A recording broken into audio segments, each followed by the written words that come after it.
Hello friends, मैं आपका mentor के सिंह और आज फिर हम अपनी सी टेट की एसएसटी की तैयारी करेंगे। यानी कि हम जो तैयारी करें सी टेट एसएसटी की एनसीईआरटी से तैयारी कर रहे हैं। यानी कि एनसीईआरटी की जो आपके थ्योरी टाइप में क्वेश्चन आते हैं उसमें हम एनसीईआरटी को देख रहे हैं। और एनसीईआरटी में हमने क्लास 6 की देख ली थी, आज 7th की देख रहे हैं। यानी कि 7th की आपकी जो एनसीईआरटी है वो थोड़ी सी कॉम्प्लिकेटेड एनसीईआरटी है, इसलिए थोड़ा सा पार्ट में देख रहे हैं, क्योंकि बहुत सारी चीज़ें इसमें ऐसी हैं जो आपको समझ में आने में थोड़ी दिक्कत का सामना करना पड़ेंगे। तो आज हम देखते हैं 7वां चैप्टर जनजातीय और खानाबदोश और एक जगह से दूसरे जगह समुदाय के बारे में।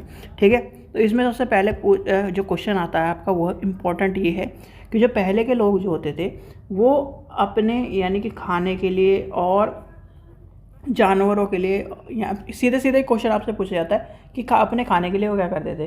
तो वो अपने खाने के लिए एक जगह से दूसरी जगह घूमते रहते थे। और दूसरा, वो जो पशुओं को पालते थे उनको खिलाने के लिए, यानी कि उनको खिलाने के लिए वो उनके लिए भी एक जगह से दूसरी जगह घूमते रहते थे। तो ये आपको क्वेश्चन बता दिया गया है। यानी कि ये क्वेश्चन आपका फेवरेट क्वेश्चन एक तरह से मान के चलिए सी टेट का ये पूछा जाता है अगर ये चैप्टर आता है तो।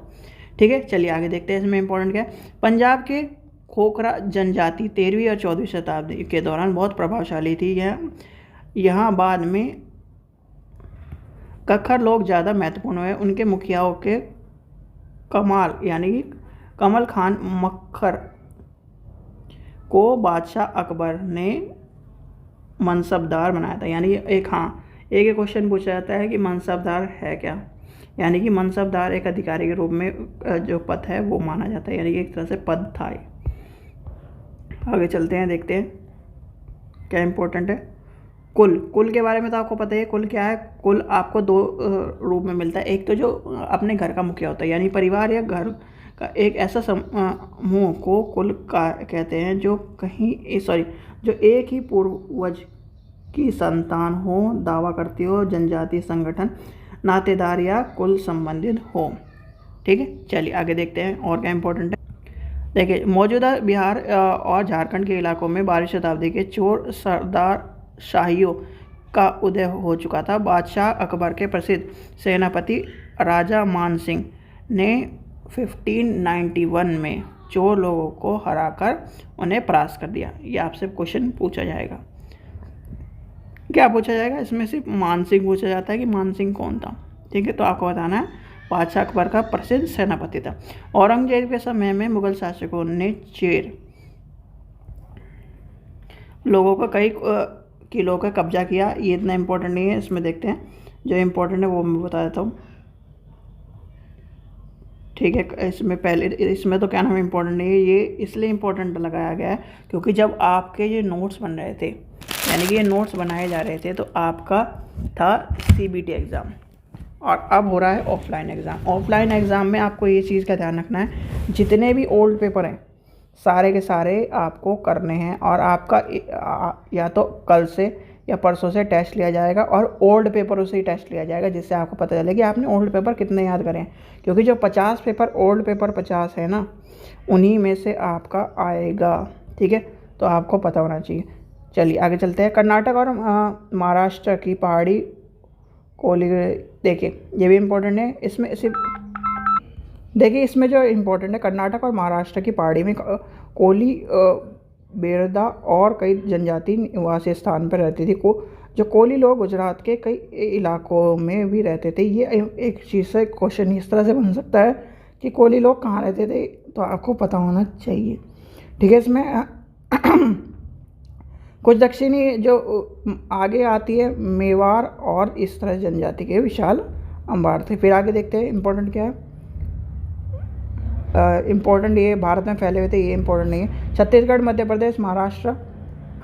फिर जो इम्पोर्टेंट है आपका, इसमें जो आपका इम्पोर्टेंट है ये तो देखो, ये है एक्स्ट्रा नॉलेज के लिए, क्योंकि CBT एग्ज़ाम में आपने देखा है कितनी हमारे साथ, यानी कि SST वालों को SST के टीचर बनाने की जगह IAS बनाया जा रहा था, आपने ये देखा। पर ऑफलाइन है पेपर, तो ऑफलाइन में हमें बहुत सारी चीज़ें छोड़नी पड़ेंगी जिससे हम ज़्यादा चीज़ें पढ़ सकें।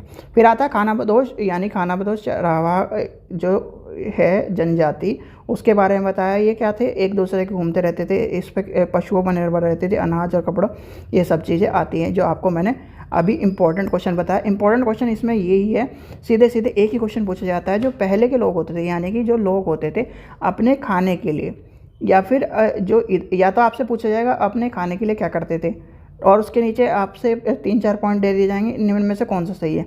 फिर या फिर इस तरह से आएगा आपका कि इसमें से कौन सा सही है, कारण सही है तो आपको बताना।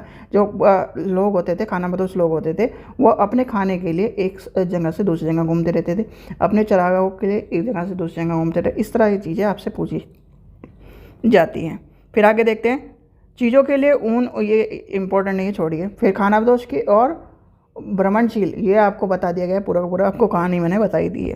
फिर बाज़ारों के सबसे महत्वपूर्ण व्यापारी खानाबदोश थे, क्योंकि खानाबदोश क्यों इंपॉर्टेंट है, और खानाबदोश के बारे में क्या कहें, उनको करवा टांडा कह जाता था, यानी कि टांडा। ठीक है, ये आपको पूछा जा सकता है। ये टर्म जो है, टर्म याद कर लेना, सारी की सारी टर्म इंपॉर्टेंट है। फिर सुल्तान अलाउद्दीन खिलजी बाज़ारों का ही इस्तेमाल, यानी कि इस्तेमाल नगर के बाज़ारों के अनाज की ढलाई के लिए करते थे। ठीक है, और एक आपसे क्वेश्चन ये पूछा जाता है, जो अलाउद्दीन खिलजी है, और इनमें से जो नगर व्यवस्था है, नगर व्यवस्था आपको बताया था कि नगर व्यवस्था पे हम पर जो डिपेंड था। फिर आता है रथकारों। रथकारों क्या है, रथ बनाने वाले लोग को कहते हैं रथकारों। ठीक है, ये आपको पता है। जितनी भी नहीं, देखो आपको ये बताया जा रहा है, डेफिनीशन कोई भी मत छोड़ना, क्योंकि डेफिनेशन के ऊपर जो ऑफलाइन पेपर है वो बहुत स्थानांतरित कृषि है, किसी वन्य प्रांत के पेड़ों और झाड़ियों को पहले काट कर और उसको, यानी कि आपको एक तरह से काट वाट कर जला उलू कर फिर जब कृषि होती थी वो बताई गई है, यानी कि आपको पता होना चाहिए। एक मिनट, ये आज टैबलेट में थोड़ी दिक्कत हो रही है, तो ये है इसका आंसर। आगे देखते हैं, इम्पोर्टेंट क्या है।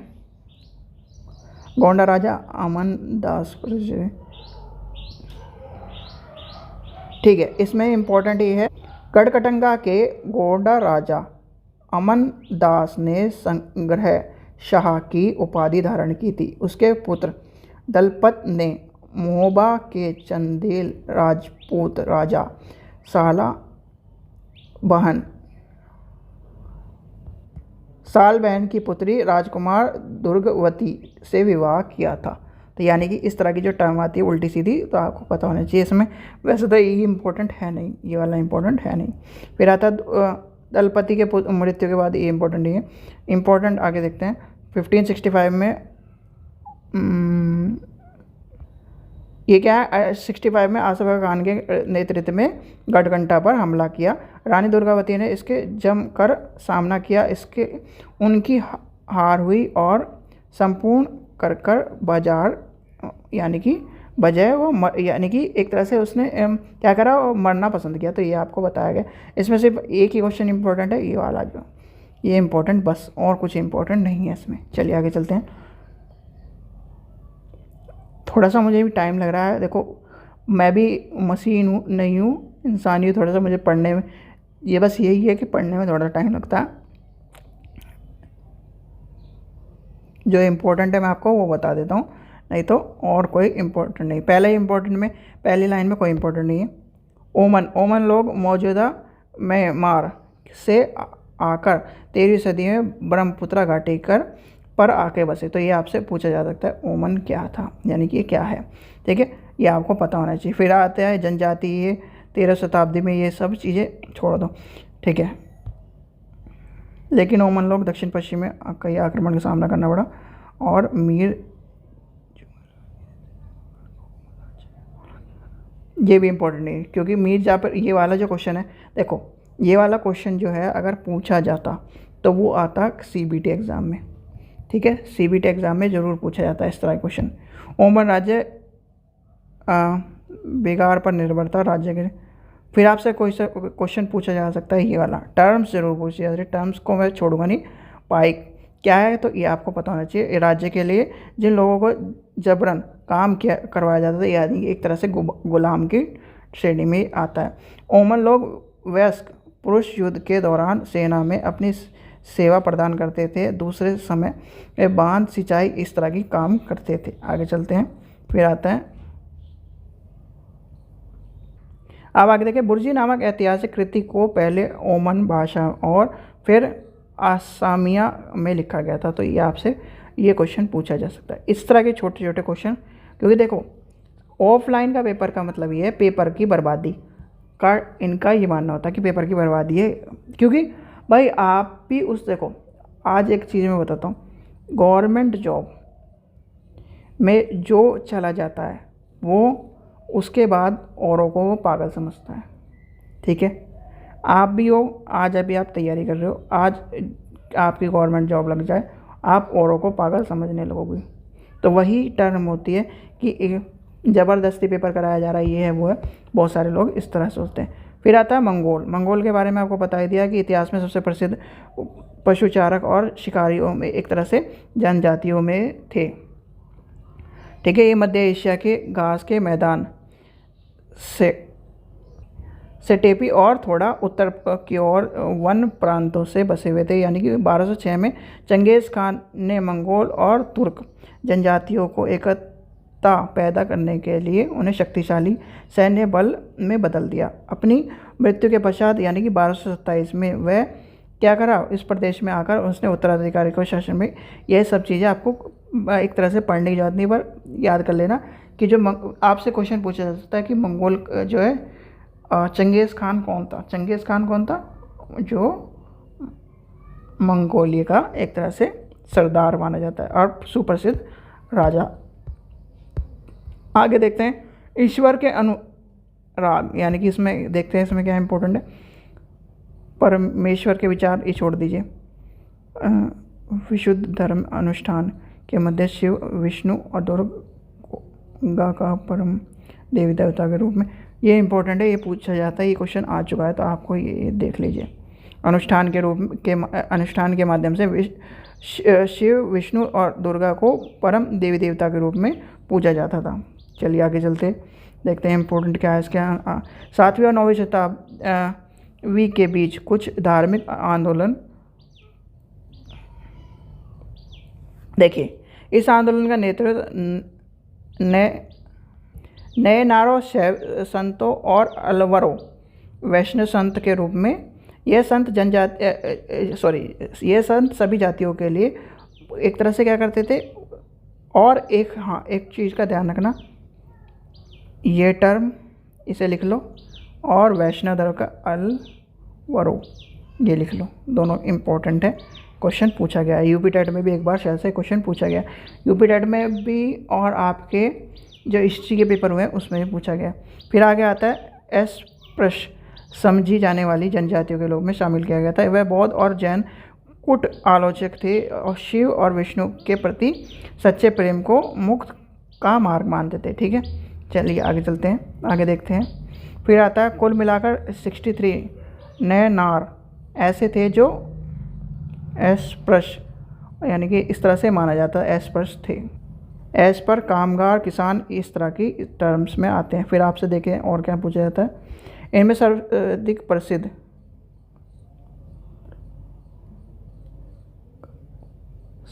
देखिए, इसमें सिर्फ और सिर्फ ये पूछा जाता है मणिकंग सागर। ठीक है, उनकी गीतों को 2 संकलन में करा जाता है, और तेवरन और तरुवाचक कमन। ठीक है, आगे देखते हैं। अलवर संत की संख्या में 12 थी, यानी कि ये क्वेश्चन इंपॉर्टेंट आ गया आपका, सिर्फ और सिर्फ ये। वे भिन्न भिन्न प्रकार के पृष्ठभूमि से आए थे। उन्होंने सर्वाधिक प्रसिद्धि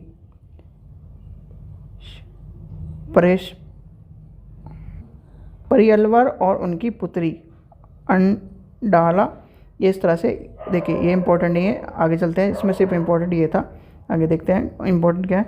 10वीं और 12वीं शताब्दी के बीच में चोल, देखिए 10वीं और 12वीं सदियों के बीच में चोल और पांड्यन राजाओं ने उनके धार्मिक स्थलों को विशाल मंदिर में बदलवा दिया था और संत कवि की यात्रा की थी। ठीक है, धार्मिक जीवन यान, ये इंपॉर्टेंट नहीं है, धार्मिक जीवन यान इस तरह से ये टर्म पूछी नहीं जाएगी।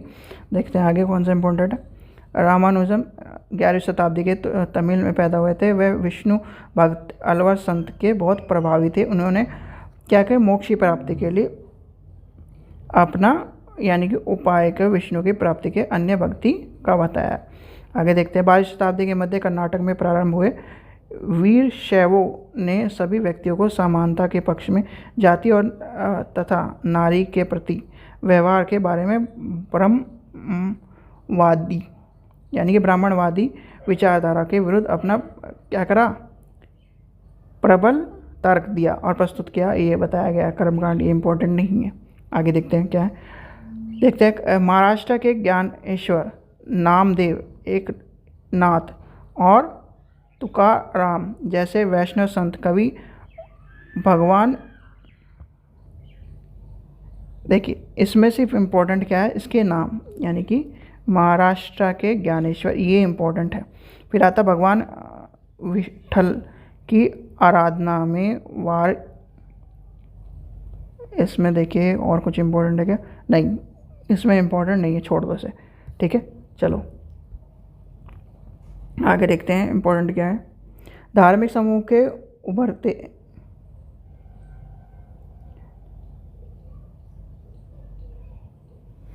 एक मिनट, आगे देखते हैं। धार्मिक समूह उभरे जिन्होंने साधारण तर्क वितर्क का सहारा लेकर रूढ़िवादी धर्म के कर्मकांडों और अन्य बनावटी पहलुओं तथा समाज व्यवस्था की आलोचना की। उनमें नाथ पंथ, सिद्धाचार और योग यानी कि योगी जो होते थे, योग करने वाले जो योगी हैं, उनकी क्या करा, उल्लेख नहीं करा। उन्होंने संसार का परित्याग करके समर्थ किया, यानी कि एक तरह से समाधि वाली बात कही गई है, इसमें कोई भी चीज़ इम्पोर्टेंट नहीं है। आगे देखते हैं आगे क्या इम्पोर्टेंट है। अगर आगे चलते हैं तो इसमें फिर चिंतामणि और ये सब चीज़ें बताया, शरीर का कठोर परिश्रम करके, यानी कि ये आपको सबको पता है कि भाई शरीर में क्या करना है, अगर मोक्ष की प्राप्ति करनी है तो घर का त्याग करना पड़ेगा, शरीर का त्याग करना पड़ेगा, समाधि लगानी पड़ेगी, योग करना पड़ेगा, ये सब चीज़ें आपको पता ही है। संत और सूफियों में बहुत अधिक समानता थी। ये देखो क्वेश्चन ये वाला पूछा जाता है, सूफियों और सूफी संत क्या होते थे। सूफी संत एक तरह से मुस्लिम धर्म के जो होते थे, यानी कि आपने देखा सूफी मुसलमान रहस्यवादी थे। वह धर्म के बाहर आडंबरों को अस्वीकार करते थे, वह करते हुए ईश्वर के प्रति प्रेम और भक्ति की सभी मनुष्य के प्रति दया भावना को पर बल देते थे। ये आपसे क्वेश्चन पूछा गया और ये क्वेश्चन कई बार आ चुका है, यानी कि 2 से 3 बार आ चुका है एसएसटी में। सूफी संत के बारे में पूछा गया। सूफी संत और आपसे पूछा जाता है, एक तो सूफी संत पूछा जाता है और एक मौलवी पूछा जाता है और एक जो यहाँ पर इसमें मस्जिदों में जो गाना गाते हैं उनका पूछा जाता है। फिर आता है इस्लाम में एकेश्वरवाद, यानी कि अल्लाह एक है, इसके बारे में बताया। ये तो सबको पता है, ये तो रटी हुई कहानी है। 8वीं और 9वीं शताब्दी में धार्मिक विद्वानों ने पवित्र कानून शरिया, ये आपसे पूछा जा सकता है कि शरिया क्या है। शरिया एक कानून किताब है इनकी, ठीक है। इस्लामिक धर्म शास्त्र के विभिन्न पहलुओं को विकसित किया है। इस्लाम जो धीरे धीरे एक तरह से जटिल और सूफियों ने एक अलग रहस्य दिखाया और ईश्वर की प्राप्ति के लिए बताया गया, ठीक है। जो टर्म है बस इसमें इतना लंबा पढ़ने की ज़रूरत नहीं, इसे छोड़ दो। सिर्फ और सिर्फ सूफी संत के बारे में पढ़ना है आपको कि सूफी संत क्या है और सूफी संत के बारे में आपको ये डेफिनेशन दी गई है, ठीक है। टाइम आपके पास कम है, इसलिए फालतू की चीज़ें मत पढ़ो, या एक्स्ट्रा चीज़ें वो मत पढ़ो। फिर आपका आ जाता है और आपका शरिया, यानी शरिया कानून के बारे में आया था, तो ये आपको पता है, जैसे एक तरह से कानूनी व्यवस्था बताई गई कि इससे कानून हमारे। फिर आते हैं मध्य एशिया में महान सूफी संतों नाथ पंथों से, एक मिनट में उन्होंने किसी अलवर की पीर, देखिए औलिया और पीर के बारे में पूछा जाता है, तो ये आपको बताना चाहिए। औलिया और पीर की देखरेख में ये जाप के, ठीक है, इसमें छोड़ दो, ये इम्पोर्टेंट नहीं है। कश्मीर में 15वीं-16वीं सदियों में सूफी संतों के ऋषि पंथ का उदय हुआ। इस पंथ में स्थापित, देखिए ये इम्पोर्टेंट है, इसे याद कर लीजिए। कश्मीर में 15 और 16वीं सदी में सूफीवाद के ऋषि पंथ का उदय हुआ। इस पंथ की स्थापना शेख नरसिंह वाली जिन्होंने नद ऋषि के नाम से भी जाना जाता है, और उन्होंने कश्मीर के लोगों को जीवन की गहरी यानी कि प्रभाव पर डालने के लिए ऋषि पंथ के संपर्क कई समर्क और कश्मीर के भागों में जाते थे। ठीक है, यानी कि उन्होंने जाकर इधर उधर घूमकर ये बताया गया। फिर आगे आता है खाना खा, सूफी संतों के यानी कि सूफी स्थान जहाँ सूफी संत अक्सर रहते थे, ये आपसे पूछा जाता है, तो ये आपको पता होना चाहिए। फिर आता 11वीं शताब्दी में अनेक सूफी संतों के मध्य एशिया में हिंदुस्तान से बसने लगे। ठीक है, चलिए आगे चलते हैं। फिर आता है चिश्ती। चिश्ती आपसे एक चीज़ याद रखना, जो आपकी अजमेर शरीफ है, यानी कि अजमेर शरीफ की जो दरगाह है उसके बारे में पूछा जाता है। अजमेर शरीफ की दरगाह कौन सा है वो आपका जो पूछा जाता है, तो आपको पता होना चाहिए अजमेर शरीफ की। और दिल्ली के जो दरगाह है, क्या नाम है उसका, निजामुद्दीन औलिया।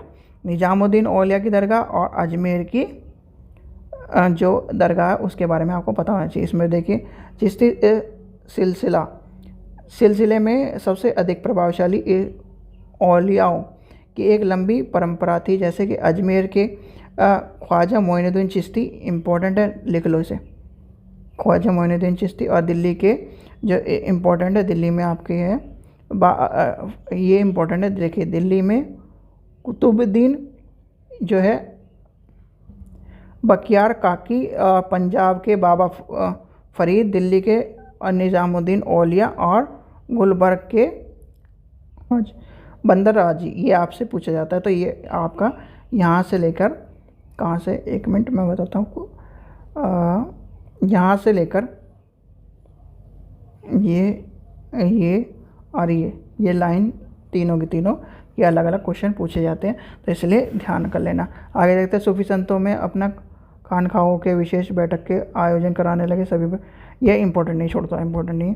फिर आगे 13वीं शताब्दी के बाद उत्तर भारत में भक्ति आंदोलन की एक नई लहर हुई। यह एक ऐसी इस्लाम, ब्राह्मणवादी, हिंदू धर्म, सूफी संत, भक्ति, विभिन्न धर्म यानी कि नाथ प्रथाओं के बारे में ये छोड़ दो। आगे देखते हैं कबीर और बाबा गुरु नानक जैसे संतों ने एक आडंबरपूर्ण रूढ़िवादी धारणाओं को अस्वीकार किया, और तुलसीदास और सूरदास जैसे अन्य संतों ने उस समय विद्वान यानी कि तरह से विश्वास को, जो ईश्वरी शक्ति पर विश्वास कर एक ईश्वरवाद की बात कही थी, याद कर लेना। फिर आगे आता है देखते हैं तुलसीदास द्वारा रचित रामचरित और उनके भक्ति भाव को अभिव्यक्त करते हुए बताया गया है। ठीक है, ये तो आपको पता ही है। सूरदास की जो है, जो सूरदास किसके भक्त थे, कृष्ण भक्त थे, आपको ये पता होना चाहिए। जिसने उनकी रचना कौन सी है, सूरसागर। सूरसागर आपसे पूछा जाता है, रामचरितमानस पूछा जाता है, तो आपको मैंने बता दिया। और कबीर और जो आपका गुरु नानक था, गुरु नानक जी जो थे, वो उनको अलग ही श्रेणी माना जाता है, एक तरह से भक्ति और एक ईश्वरवाद के, कि ईश्वर एक है। शंकर देव की भक्ति के, यानी कि शंकर देव की भक्ति सारनाथ धर्म सर्वश्रेष्ठ सत्ता है, और इसके अंदर ठीक है, इसमें जो इम्पोर्टेंट है ये आपका एग्जाम में नहीं है। आगे देखते हैं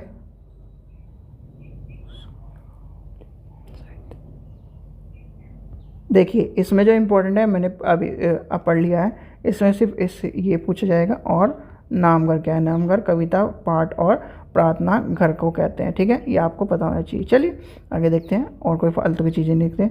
मीराबाई कौन थी? मीराबाई एक राजपूत राजकुमारी थी, जिसने विवाह 16वीं शताब्दी में मेवाड़ के एक राजा राजसी घराने में हुआ था, यानी कि राजसी घराने में हुआ था। और उनके नाम का जो है मीराबाई किसकी भक्ति? कृष्ण भक्ति थी, जिसने जो उसके जो पति थे उसने एक तरह से जहर देने की कोशिश की थी, पर वो बच गई थी।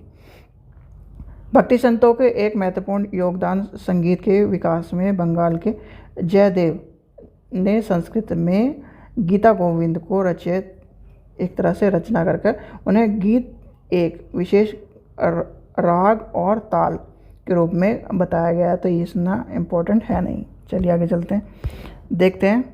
कबीर संभवतः 15वीं शताब्दी और 16वीं शताब्दी, यानी कि शताब्दी के बारे में, जो सदी है और शताब्दी याद कर लेना, ये चीज़ें पूछी जाती हैं।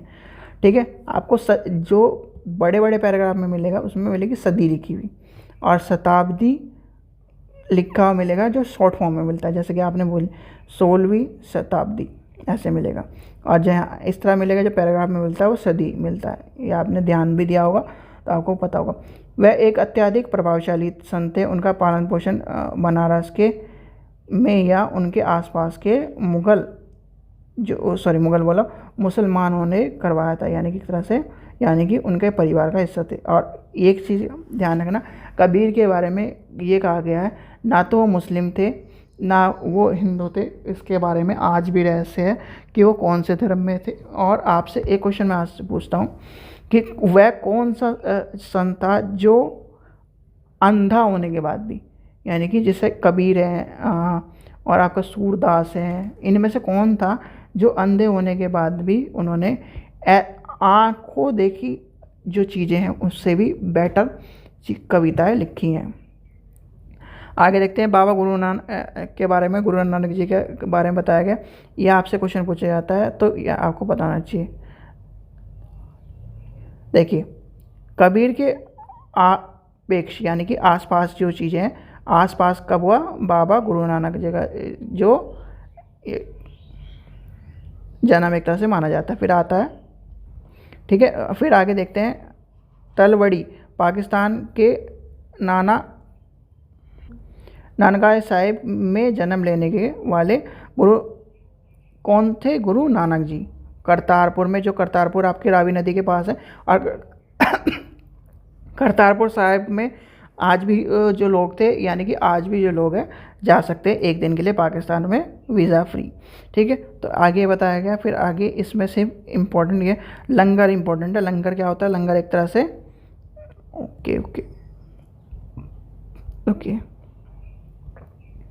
लंगर इम्पोर्टेंट है। लंगर का पूछा जाता है कि लंगर क्या है, तो लंगर होता है एक तरह से जैसे हमारे यहाँ क्या होता है भंडारा करा जाता है, उसी तरह जो गुरुद्वारे में लंगर होता है जो कि लोग वालों को खाना खिलाया जाता है। फिर आगे देखते हैं 1539 में क्या इंपॉर्टेंट। 1539 में अपनी मृत्यु के बाद गुरु नानक के एक अनुयायी अपने उत्तराधिकारी चुना और उनका क्या करा?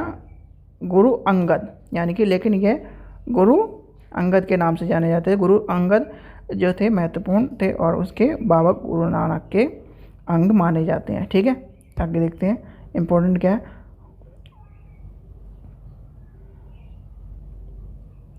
ठीक है, एक चीज़ इम्पोर्टेंट है गुरुमुखी, यानी कि जो आपकी जो जैसे मुस्लिम धर्म में क्या है? कुरान है, हिंदू धर्म में गीता और ये सब चीज़ें, ऐसे ही गुरु नानक जी की क्या है?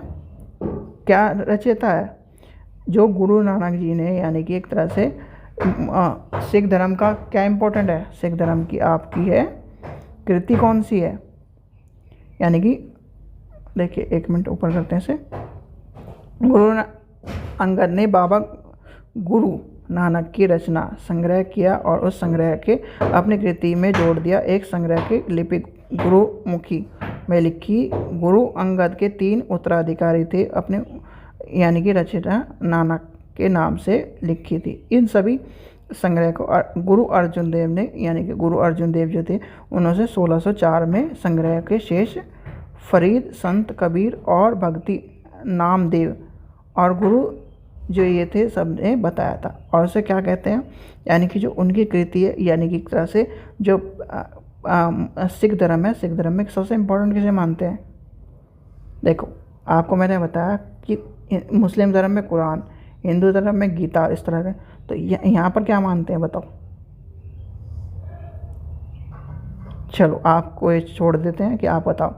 फिर आता है जहांगीर। 1606 में गुरु अर्जुन देव की यानी कि मृत्यु दंड देने के आदेश दिए और 17वीं शताब्दी में सिख आंदोलनकारियों ने राजनीतिकरण शुरू कर दिया और जिसके दूरगामी परिणाम हुए थे। और 1699 में गुरु गोविंद सिंह खालसा की स्थापना कर दी थी, यानी खालसा पंथ की स्थापना कर दी थी। और खालसा पंथ के बारे में आपसे क्वेश्चन पूछा जाता है कि कब आया और किसकी वजह से हुआ था, यानी कि जहांगीर ने जब क्या करा था? गर्दन कटवा दी थी। फिर आगे देखते हैं मार्टिन लूथर और धर्म सुधार आंदोलन। मार्टिन लूथर के बारे में आता है तो यहाँ पर यह देखिए, सभी धर्मों में कुछ ना कुछ आलोचना हुई है, तो फिर यहाँ पर यही आया है मार्टिन लूथर और धर्म सुधार आंदोलन में। तो जो लूथर था उन्होंने महसूस किया कि जो एक तरह से बाइबल है और कैथोलिक चर्च है उनमें क्या करा, हेर फेर करके अलग तरह की शिक्षा दी जा रही है। तो यहाँ पर वही सब चीज़ें बताइए। आपसे पूछा जाता है मार्टिन लूथर वाला, तो आपको पता होना चाहिए कि मार्टिन लूथर। और ये है 17वीं शताब्दी के समय यूरोप में एक धार्मिक अंतस्पेक्षी यानी कि उथल पुथल होने लगी थी, और जो ईसाई धर्म था उसके बारे में उल्टी सीधी बातें होने लगी थी, तो वही कारण आया था। फिर आपका देखते हैं, आगे चलते हैं। 9वां चैप्टर आता है क्षेत्रीय संस्कृति का निर्माण। क्षेत्रीय संस्कृति का निर्माण में देखते हैं क्या इंपॉर्टेंट है। 14वीं शताब्दी एक ग्रंथ लीला तिलकाम जो व्याकरण और काव्य शास्त्र की क्या है, मणिप्रवालम शैली में लिखे गए। मणिप्रवालम की शताब्दी हीरी यानी कि मणिप्रवालम की शाब्दिक अर्थ क्या है, हीरा और मूला, यानी कि जो इसमें दो भाषाओं का प्रयोग किया गया, एक तो संस्कृत और दूसरी भाषा कौन सी, संस्कृत तथा क्षेत्रीय भाषा के साथ साथ प्रयोग में संकेत में लाया गया। जगन्नाथ शब्द का क्या अर्थ है, जगन्नाथ दुनिया के जो है मालिक, जो विष्णु को पर्यायवाची करा गया। ये आपसे क्वेश्चन पूछा जा सकता है। आगे चलते हैं। और जगन्नाथपुरी है कहाँ पे, जगन्नाथपुरी आपको पता है कहाँ पर है, उड़ीसा में। 12वीं शताब्दी के गंग वंश में एक अत्यंत प्रभावी राजा अंतावर्मन ने पूरी जो क्या है जगन्नाथपुरी के मंदिर को बनवाने के लिए निश्चय किया। उन्होंने 1223 में जो क्या करा, ये सब चीज़ें आई और इस तरह से जगन्नाथपुरी को प्रतिनियुक्त घोषित किया गया। ठीक है। और आपको एक चीज़ बताऊंगा कि जो यानी कि जो इसकी जो शिखर है, इसके जो शिखर पे जो झंडा होता है वो हवा के विपरीत दिशा में चलता है, यानी कि एक तरह से लहराता है। 19वीं शताब्दी में ब्रिटेन के लोगों ने क्षेत्र में जहाँ आज का अधिक राजस्थान स्थित है, राजपूताना कहा जाता है। इसे भी छोड़ दीजिए, इम्पोर्टेंट नहीं है। देखते हैं और इम्पोर्टेंट क्या है। 15वीं और 16वीं शताब्दी में भक्ति आंदोलन के प्रसार के साथ साथ ये इम्पोर्टेंट है। देखिए इसमें एक और इम्पोर्टेंट है रासलीला, यानी कि रासलीला क्या है, राधा कृष्ण के, यानी कि एक तरह से रासलीला आपको पता ही है। रासलीला क्या होती थी, जो लोग होते थे और एक तरह से प्रेम भक्ति में, जिसे प्रेम भक्ति में कहा जाता है, कृष्ण प्रेम भक्ति में जो एक तरह से डूब जाते थे, उसे प्रेम भक्ति के रूप में मानते हैं। शास्त्रीय माना जाता है नियमित। देखिए ये इम्पोर्टेंट है। भारतनाट्यम तमिलनाडु, कथकली केरल, उड़ीसा में, कुचिपुड़ी आंध्र प्रदेश में और मणिपुरी मणिपुर। ये इंपॉर्टेंट है। 5 क्वेश्चन पूछे गए हैं, आपके ईवीएस में पूछे गए हैं और आपके सीटेट के पेपर 2 में पूछे गए। आगे देखते हैं इंपॉर्टेंट क्या है। 17वीं शताब्दी के बाद वर्षों में लघु चित्रकला और इसके जो वैश्यवाली शैली के बारे में बताया गया, यानी कि इसमें ये इम्पोर्टेंट है। आगे देखते हैं क्या इम्पोर्टेंट है। 16वीं और 17वीं शताब्दी के बीच बंगाल के सुल्तान शासक दिल्ली के स्थापित शासकों को भी स्वतंत्र किया और 1580 में अकबर के प्रवेश, यानी कि अकबर के प्रदेश बंगाल को जीत लिया और सूबे मानने लगे, और इस समय पश्चात में भाषा का फारसी और बंगाल के क्षेत्र में विकसित कर दिया गया। आगे देखते हैं इसमें क्या इम्पोर्टेंट है। पीर क्या यह गया, पीर फारसी शब्द का है जो आध्यात्मिक मार्गदर्शक थे। आगे देखते हैं इसमें क्या है इम्पोर्टेंट। जीववाद के ऊपर बताया गया, जीववाद के ऊपर ये बताया गया। आगे देखते हैं और देखते हैं इम्पोर्टेंट क्या है।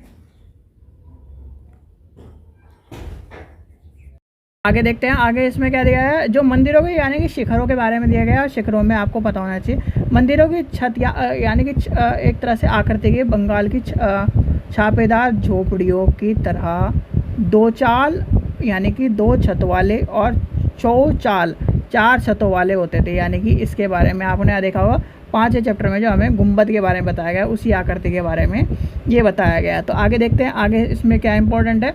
आगे यानी कि चौचाल के बारे में बताया गया। चौचाल आगे देखते हैं इसमें क्या बताया गया। उपेक्षित अधिक जटिल चौचाल यानी 4 छतों वाला ढांचे के 4 त्रिकोण छत चारों दीवार पर रखी रहती थी और इसके ऊपर तीर्थ रेखा एक तरह से एक बिंदु चाहती थी। मंदिर के आमतौर पर वर्गाकार चबूतरे पर बना होता था जिसकी भीतरी कोई भी एक तरह सजावट नहीं होती थी। और ये आपका इम्पोर्टेंट नहीं है, जो इम्पोर्टेंट है ये आपका ये 3 लाइन ऊपर की इम्पोर्टेंट है। फिर आगे देखते हैं इसमें और कुछ इम्पोर्टेंट है क्या? नहीं, आगे इसमें कोई भी चीज़ इंपॉर्टेंट नहीं है। जो आपके सजावट की बात कही गई ये इंपॉर्टेंट नहीं है, जो आपको बताया गया वो इम्पोर्टेंट है। फिर आता है यूरोप में राज्यों के उदय। फिर यूरोपीय राष्ट्र का जो उदय हुआ था उसके बारे में बताया गया। 18वीं शताब्दी के अंत तक यूरोप के लोग स्वयं एक साम्राज्य जैसे ऑस्ट्रिया हंगरी साम्राज्य की प्रजा और यानी कि चर्च जैसे यूरोपीय रूढ़िवादी चर्च की सदस्य बन गए थे। और जो आपको मैंने बताया था ना भक्ति आंदोलन वाला, वो सारा यहीं से आया है, यानी कि इस तरह से आया गया। और इसमें देखते हैं और इसमें कौन सा इम्पोर्टेंट है। इसमें कोई इम्पोर्टेंट नहीं, छोड़ दीजिए, आगे चलते हैं। देखते हैं, ये चैप्टर भी ख़त्म हो गया आपका। लास्ट बचा है आपका 10वां चैप्टर 18वीं शताब्दी में नए राजनीतिक गठन। देखते हैं राजनीतिक गठन के बारे में क्या क्या है। मुगल साम्राज्य के बाहरी सीमा 17वीं शताब्दी में। ये आपको मैप जो है वो दिखाया गया है। इसमें देखिए जो आज का मैप है आपने देखा होगा, यहाँ पर क्या होता है, यहाँ पर ऐसे कश्मीर बना होता है, ऐसे कश्मीर बना हुआ है। तो पर पहले जो मैप था हिंदुस्तान का वो अलग ही तरह का था। अफ़गानिस्तान ये इस तरफ के भी थे। देखिए 1707 में जब औरंगजेब की मृत्यु हुई, यानी कि 1707 में कब हुई, औरंगजेब की मृत्यु हुई से लेकर इतने तक पानीपत की तीसरी लड़ाई हुई, और ये आपको पता होना चाहिए। देखिए इसमें अभी आपको लास्ट में बुक में जो इम्पोर्टेंट है वो भी बता दूं। बादशाह औरंगजेब ने दक्कन में 1679 में लंबी लड़ाई लड़ते हुए साम्राज्य के सैन्य वित्तीय संसाधनों को बहुत अधिक खर्च कर दिया, यानी कि एक तरह से खर्च कर दिया, और यही कारण था हार का। औरंगजेब के उत्तराधिकारी शासनकाल में साम्राज्य प्रशासनिक कार्य कुशलता समाप्त हो गई और मनसबदारी के शक्तिशाली वर्ग के वंश में रखी केंद्रीय सत्ता के लिए कठिन हो गई। यानी कि मनसबदारी प्रथा में क्या था बताओ, मनसबदारी प्रथा जो इम्पोर्टेंट है, मनसबदारी प्रथा के ऊपर क्वेश्चन आ चुका है, तो इसलिए बोल के भी छोड़ना मत, मनसबदारी प्रथा के ऊपर इम्पोर्टेंट है, और मनसबदारी प्रथा के हमने पढ़ चुका है। सूबेदारों के रूप में नियुक्ति अक्सर राजस्व और सैन्य प्रशासन यानी कि दीवानी और फौजदारी दोनों कार्यों में नियंत्रण रखे जाते थे। ठीक है, चलिए आगे देखते हैं और क्या इम्पोर्टेंट है। आर्थिक और राजनीतिक संकटों के बीच नादिर शाह में, अच्छा ये इम्पोर्टेंट है, आर्थिक और राजनीतिक संकट के बीच ईरान के शासक नादिर शाह, यानी कि आपसे पूछा जाता है नादिर शाह कहाँ का शासक था, ईरान का। 1739 में दिल्ली पर आक्रमण किया, संपूर्ण नगर को लूटकर वह बड़ी भारी मात्रा में धन लूटकर ले गया। नादिर शाह के आक्रमण के बाद अफगान शासन अहमद शाह ने क्या करा, आक्रमण को, और इस आक्रमण के बाद तांता लग गया, यानी कि एक तरह से लड़ी सी लग गई। और इसके बाद 1748 से लेकर 61 के बीच 5 बार भारत पर आक्रमण और लूटकांड हुई। और आपसे एक क्वेश्चन पूछा जाता है कि मोहम्मद गौरी ने भारत पर कितनी बार आक्रमण किया था, तो आपको वो पता होना चाहिए, वो इसमें शायद है नहीं, यानी इसमें तो है नहीं। मुग़ल बादशाह, ये आपसे पूछा गया, मुग़ल बादशाह फ़र्रुख़ आलमगीर द्वितीय की हत्या के, यानी कि इसके बाद अहमद शाह ने और शाह अहमद द्वितीय के अभिजातों को अंधा कर दिया गया, यानी कि उन्हें एक तरह से ये मान लीजिए मरने की श्रेणी में या फिर उसे सज़ा के रूप में दिया गया। फिर आगे देखते हैं, ये इंपॉर्टेंट है कि 18वीं शताब्दी के मुगल साम्राज्य के धीरे धीरे स्वतंत्र, इसे छोड़ दो, इतना इंपॉर्टेंट नहीं है। संबंध शक्ति के स्थापित हुए या आक्रमणकारी, ये आपसे क्वेश्चन पूछा ही जाएगा। फिर देखते हैं पुराने मुगल प्रांतों में उत्तराधिकारी, आपसे पूछा जाता है उत्तराधिकारी तो आपको सबको पता है। फिर आता है 3 राजाओं की स्थापना, सादित खां अवध, यानी कि ये आपको लिख लेना, ये लाइन 3 राजा स्थापना जो है यहाँ तक, ठीक है, ये आपका हो जाएगा सादित खान अवध, और ये अफसजहाँ हैदराबाद से ऐसे व्यक्ति थे, यानी कि आपसे पूछा जाता है। हैदराबाद में निजाम उल मुल्क अफस, यानी कि ये रहा असफ जहाँ, 1727 से लेकर इतने तक हैदराबाद के राजा स्थापित है। और मुग़ल बादशाह, जो आपके मुग़ल बादशाह कौन से थे, ये देखिए यहाँ पर कहाँ दिखाया गया, बंगाल के, देखिए मुग़ल बादशाह कहाँ दिखा गया, फ़र्रुखासियत के दरबार में। ये वाली बात इतनी इंपॉर्टेंट नहीं है, वैसे आपसे जो क्वेश्चन पूछा जाता है वो आपका पूछा था। इसमें आएगा सर्वप्रथम अवध के सूबेदार यानी कि सूबेदार शक्ति के सौंपे करने वाला ये कार्यभार को 1720 से 22 के मध्य दक्कन के प्रांतों में सूबेदार होने की वजह से जहाँ के पास उन्होंने राजनीतिक और वित्तीय प्रशासन की पूरी नियंत्रण किया। ये भी चलिए आगे देखते हैं। फिर आगे देखते हैं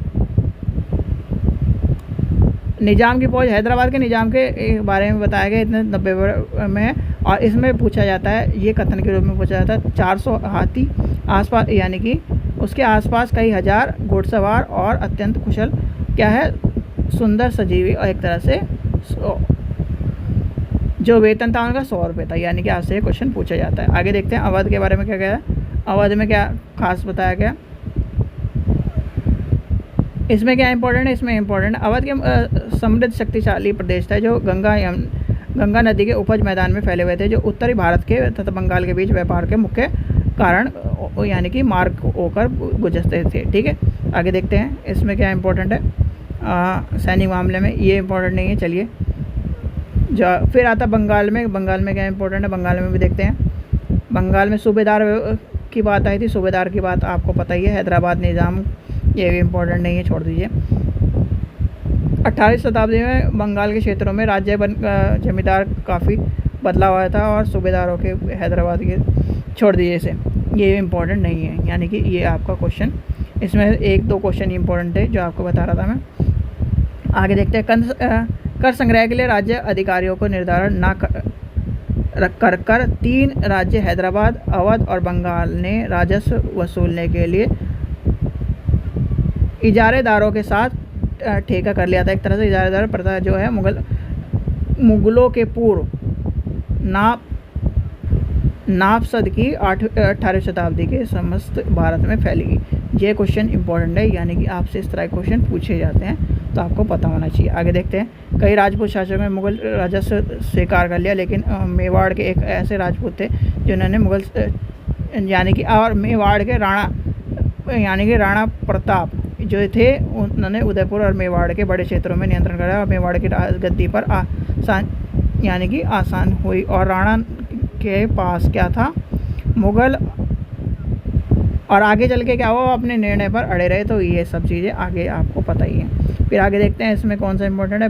बहादुर शाह जफर शासनकाल 1713 में राजाओं के पदों पर नवीनीकरण यानी कि नवीनीकरण की बात आती है, तो ये आपको पता होना चाहिए बस। आगे देखते हैं और कुछ इंपॉर्टेंट है। जोधपुर के राजा कौन से हैं, अजीत सिंह जो गुजरात के सूबेदार, और अंबर के सवार राजा जय सिंह के मालवा के सूबेदार मिल गए थे। ठीक है, आगे देखते हैं इसमें कौन सा इंपॉर्टेंट है।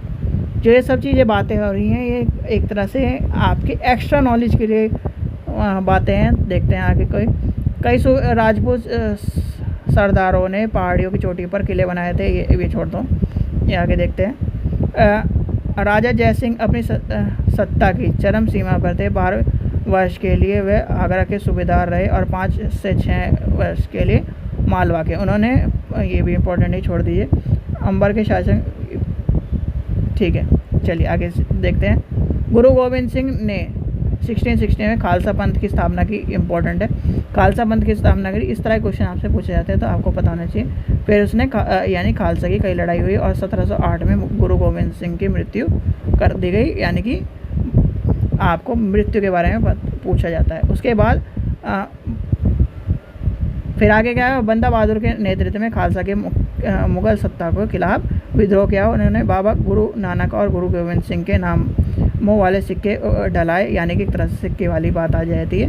इसमें से ऊपर की जो 2 लाइन, यहाँ तक 3 लाइन इंपॉर्टेंट है।